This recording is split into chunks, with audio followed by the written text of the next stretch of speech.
Break के बाद आप सभी दर्शकों का स्वागत है। आप देख रहे हैं जी न्यूज।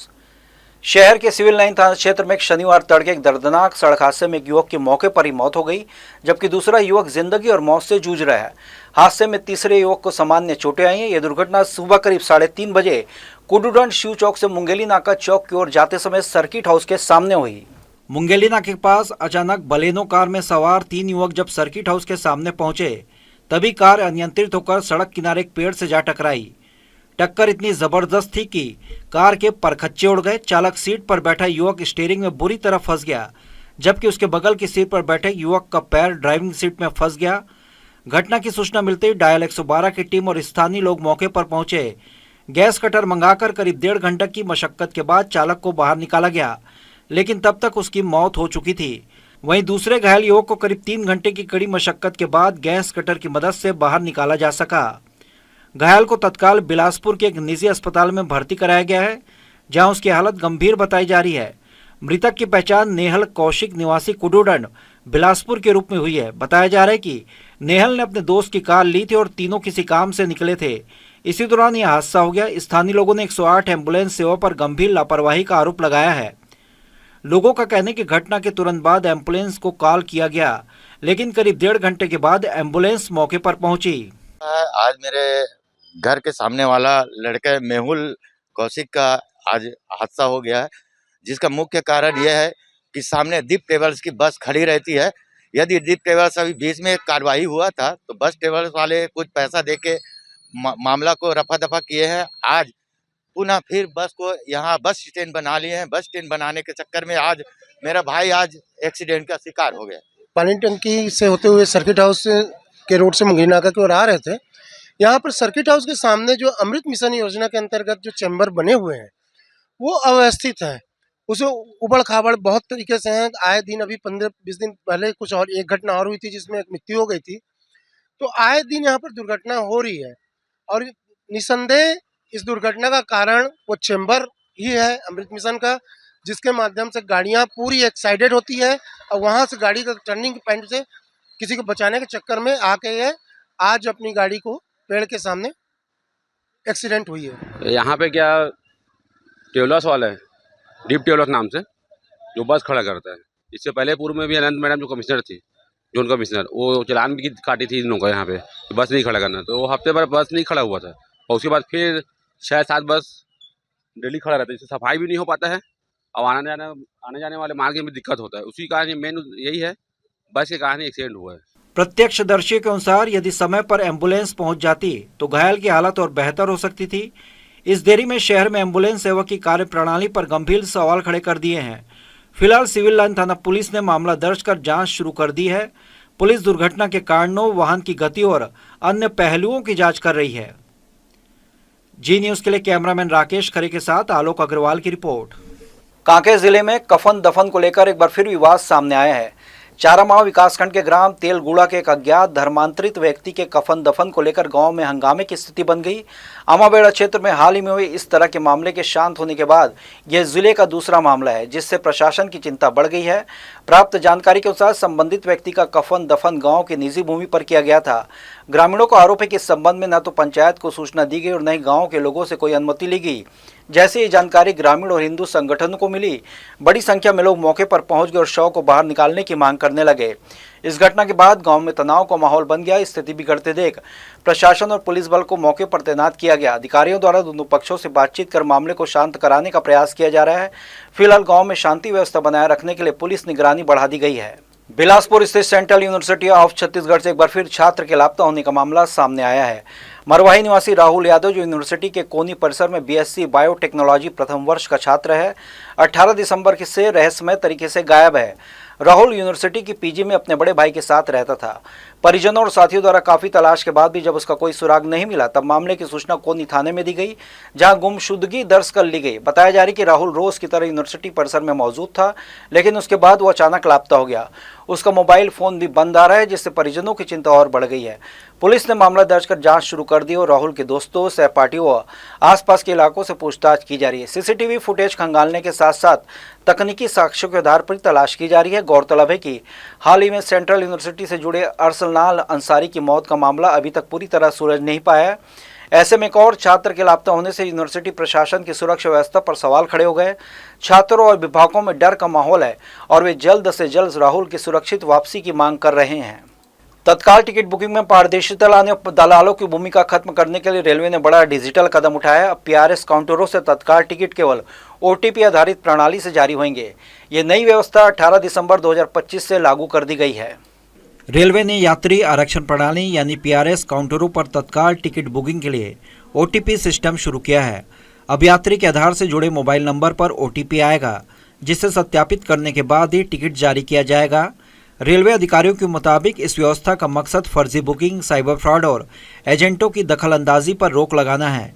लंबे समय से शिकायतों मिल रही थी कि दलाल तकनीकी गड़बड़ियों और फर्जी ID के जरिए तत्काल टिकटों पर कब्जा कर लेते हैं। सीनियर DCM ने बताया कि OTP सिस्टम एक तरह की सिंगल और 2 फैक्टर सुरक्षा व्यवस्था है।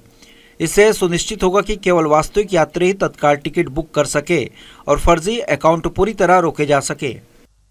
OTP का जो पर्पस है वो सिक्योरिटी फीचर है। वो आपका जो आधार एनेबल्ड जो नंबर है उस पर आपको OTP आएगा। इससे फायदा ये है कि जो बाकी जगह जो तत्काल होता है उसमें कोई भी फेक अकाउंट या कोई साइबर फ्रॉड इस तरीके की चीज़ों से बचने के लिए, ताकि OTP बेस्ड बेसिकली होता है सिंगल फैक्टर या 2 फैक्टर प्रोटेक्शन होता है। एक तरीके का प्रोटेक्शन है कि जेन्युइन जो पैसेंजर्स हैं वही टिकट को बुकिंग कर पाएं, क्योंकि उनको OTP बेस्ड आएगा, तो कोई सिस्टम के द्वारा कोई भी छेड़छाड़ या सिक्योरिटी फीचर की तरफ से इसको लाया गया है। रेलवे के अनुसार OTP के बिना किसी भी यात्री को PRS काउंटर से तत्काल टिकट जारी नहीं किया जाएगा।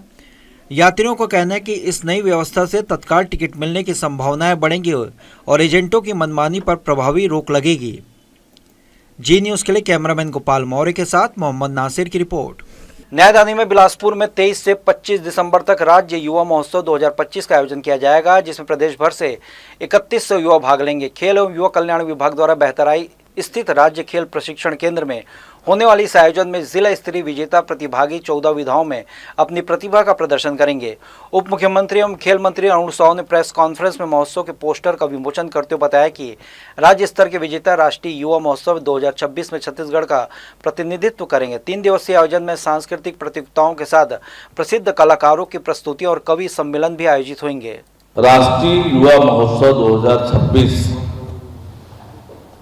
का जो राज्य स्तरीय आयोजन छत्तीसगढ़ में चल रहा है, उसकी तैयारियों के संबंध में आपसे चर्चा करने के लिए भारत सरकार युवाओं को मंच प्रदान करने के लिए, उनकी प्रतिभा को अवसर प्रदान करने के लिए राष्ट्रीय युवा महोत्सव का आयोजन हर वर्ष करती है। 2026 का राष्ट्रीय युवा महोत्सव चल रहा है। पहले चरण में हमारे राज्य में हमने जिला स्तर पर युवा उत्सव का आयोजन किया। जिला स्तरीय युवा उत्सव के चयनित प्रतिभागी अब राज्य स्तरीय युवा महोत्सव में सम्मिलित होंगे। शिक्षा के साथ साथ बच्चों के सर्वांगीण विकास में खेलों की अहम भूमिका को देखते हुए विद्यालयों में समय समय पर खेल प्रतियोगिताओं का आयोजन किया जाता है। इसी उद्देश्य को लेकर बिलासपुर के वसंत विहार रोड स्थित लोयला स्कूल परिसर में एनुअल स्पोर्ट्स मीट का कार्यक्रम का भव्य आयोजन किया गया। शनिवार को बिलासपुर के वसंत विहार रोड में मौजूद लोयला स्कूल में विद्यार्थियों के लिए एनुअल स्पोर्ट्स मीट कार्यक्रम का आयोजन किया गया। इस कार्यक्रम में मुख्य अतिथि के रूप में बिलासपुर कलेक्टर संजय अग्रवाल, अतिरिक्त पुलिस अधीक्षक यातायात राम गोपाल करियारे सहित स्कूल प्रबंधन, शिक्षक, विद्यार्थी और बड़ी संख्या में अभिभावक मौजूद रहे। स्पोर्ट मीट के दौरान छात्रों ने एथलेटिक्स समेत विभिन्न खेल प्रतियोगिताओं में हिस्सा लिया और अपनी छुपी हुई खेल प्रतिभा का शानदार प्रदर्शन किया।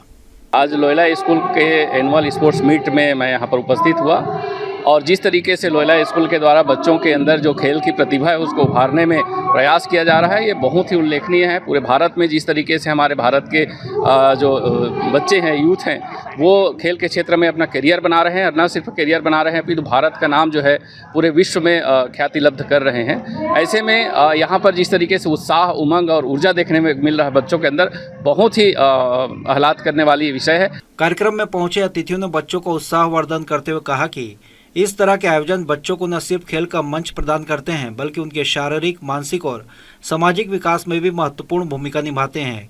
खेल गतिविधियों बच्चों को अनुशासन, टीम वर्क और नेतृत्व के गुण सिखाती है, जो उनके उज्जवल भविष्य के लिए आवश्यक है।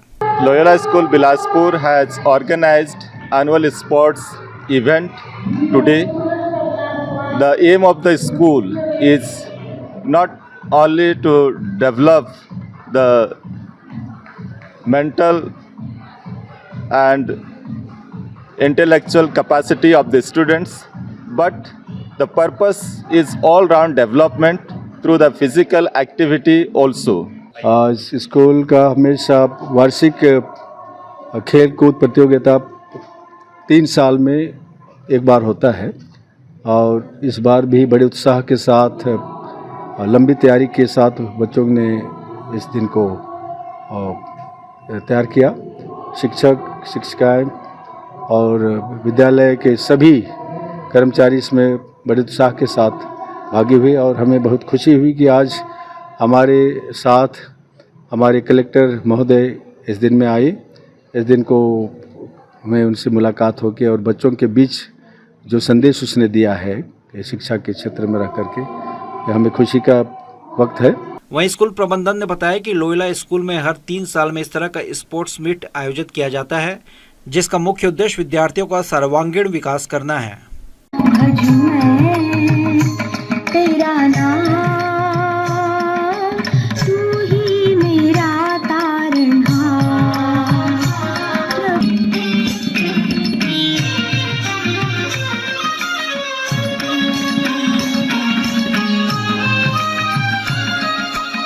खेलों के साथ साथ सांस्कृतिक कार्यक्रमों की आकर्षक प्रस्तुतियां भी दी गई, जिन्हें देखकर मौजूद अभिभावक मंत्रमुग्ध नजर आए। कुल मिलाकर यह आयोजन बच्चों के लिए सीख, खेल और मनोरंजन का एक बेहतरीन संगम साबित हुआ। जी न्यूज़ के लिए कैमरामैन मनीष पाल के साथ आलोक अग्रवाल की रिपोर्ट। राष्ट्रीय सेवा योजना के अंतर्गत गोद ग्राम नेवसा विकासखंड कोटा जिला बिलासपुर में 20 से 26 दिसंबर तक विशेष 7 दिवसीय शिविर का आयोजन किया जा रहा है। इस शिविर की थीम नशा मुक्त समाज के लिए युवा रखी गई है। शिविर के माध्यम से बैगा एवं गोड़ आदिवासी समुदाय के बीच नशा मुक्ति, घरेलू हिंसा, लैंगिक समानता, स्वच्छता और सामाजिक जागरूकता से जुड़े विषयों पर अभियान चलाया जाएगा। शनिवार को महाविद्यालय परिसर से एनएसएस स्वयंसेवकों की टीम शिविर स्थल के लिए रवाना हुई। इस अवसर पर अटल विश्वविद्यालय के कुल सचिव तरनीश गौतम, महाविद्यालय के अध्यक्ष संजय दुबे, प्राचार्य, प्राध्यापक गण एवं बड़ी संख्या में विद्यार्थी उपस्थित रहे। अतिथियों ने स्वयंसेवकों को सामाजिक दायित्वों के प्रति सजग रहने और गांव में रहकर सेवा कार्य करने के लिए प्रेरित किया। 7 दिवसीय शिविर के दौरान स्वयंसेवक ग्रामीणों के साथ संवाद कर नशे के दुष्प्रभावों से अवगत कराएंगे, घरेलू हिंसा के खिलाफ जागरूकता फैलाएंगे तथा लैंगिक समानता को बढ़ावा देने के लिए विभिन्न गतिविधियां आयोजित करेंगे। साथ ही स्वच्छता अभियान, स्वास्थ्य जागरूकता, सांस्कृतिक कार्यक्रमों के माध्यम से ग्रामीणों को सकारात्मक संदेश दिया जाएगा। यह शिविर युवाओं को सामाजिक परिवर्तन का वाहक बनाने की दिशा में एक महत्वपूर्ण पहल माना जा रहा है। एनएसएस के 4 छात्राएं होते हैं, वो घर घर जाके सभी चीज़ों की जानकारी उन्हें देते हैं। तो मेरी बहुत बहुत शुभकामनाएं हैं, उनका ये अभियान सफल हो और इसी तरह से छात्राएं शिक्षा के साथ साथ अन्य अदर एक्टिविटीज में शामिल हो। छत्तीसगढ़ में ठंड का प्रकोप लगातार बढ़ता जा रहा है। प्रदेश के कई हिस्से इस समय कड़ाके की ठंड, शीतलहर और घने कोहरे की चपेट में है। मौसम विभाग ने मध्य और उत्तरी छत्तीसगढ़ के लिए अलर्ट जारी करते हुए लोगों को सतर्क रहने की चेतावनी दी है। उत्तर से आ रही सर्द हवाओं के कारण प्रदेश के तापमान में लगातार गिरावट दर्ज की जा रही है। बीते 24 घंटों में कई जिलों में न्यूनतम तापमान 10 डिग्री सेल्सियस से नीचे चला गया। सरगुजा संभाग में ठंड का असर सबसे ज्यादा देखा जा रहा है। अंबिकापुर में न्यूनतम तापमान 5.8 डिग्री सेल्सियस रिकॉर्ड किया गया, जबकि मेनपाट में करीब 4 डिग्री तक पहुंच गया है। मौसम विभाग ने सरगुजा, जशपुर, बलरामपुर, सूरजपुर, कोरिया और मनेनगढ़, चिरमिरी, भरतपुर जिलों में घना से मध्यम कोहरा छाए रहने की संभावना जताई है। वहीं बिलासपुर संभाग के कुछ इलाकों में भी सुबह के समय दृश्यता कम रहने की आशंका है, जिससे सड़क और रेल यातायात प्रभावित हो सकता है। रायपुर, राजनांदगांव, खैरागढ़, छुई खदान, गंडई, कबीरधाम और बेमेतरा जिलों में शीतलहर का अलर्ट जारी किया गया है। मौसम विभाग के अनुसार अगले 2 दिनों तक न्यूनतम तापमान में कोई बड़ा बदलाव नहीं होगा। हालांकि इसके बाद 1 से 2 डिग्री की हल्की बढ़ोतरी संभव है। कड़ाके की ठंड का असर आम जनजीवन पर साफ दिखाई दे रहा है। बच्चों और बुजुर्गों की सेहत पर ठंड का असर बढ़ा है और अस्पतालों में सर्दी से जुड़ी बीमारियों के मरीजों की संख्या बढ़ रही है। मौसम विभाग ने लोगों को गर्म कपड़े पहनने और कोहरे के दौरान सावधानी से वाहन चलाने की सलाह दी है। जी न्यूज़ के लिए कैमरामैन गोपाल मौर्य के साथ मोहम्मद नासिर की रिपोर्ट। तो ये थे इस बुलेटिन की खबरें। देश विदेश की तमाम खबरों के लिए बने रहिए जी न्यूज़ के साथ। मुलाकात होगी अगले बुलेटिन में, तब तक के लिए मुझे दीजिए इजाज़त। आप स्वस्थ रहें, खुश रहें, अपना बहुत बहुत ख्याल रखें और देखते रहिए जी न्यूज़।